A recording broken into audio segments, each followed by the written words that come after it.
నీ జీవితంలో, ఈ యొక్క సంఘంలో, నా కుటుంబంలో గొప్ప కార్యం చేయడం దేవుడితో అడుగుతున్నప్పుడు దేవుడు గొప్ప కార్యం నీ జీవితంలో చేయడం మొదలుపెట్టారు. హల్లెలూయా.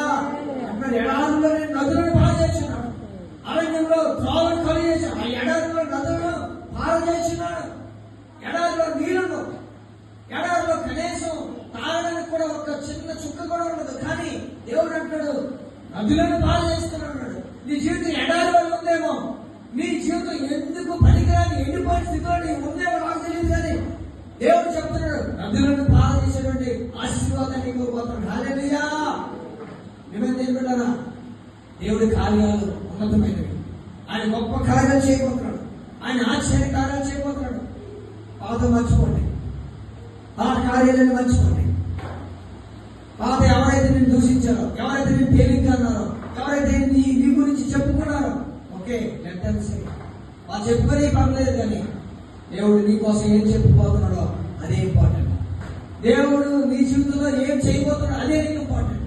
చాలా మంది చెప్తారు ఏం జరగదండి అని, కానీ దేవుడు చెప్తున్నాడు నేను కార్యం చేయబోతున్నాడు. చాలా మంది చెప్తారు నువ్వు వాడబడలేవు అని, దేవుడు చెప్తున్నాడు నువ్వు వాడబడతావు అని. చాలా మంది చెప్తారు నీకు ఉద్యోగం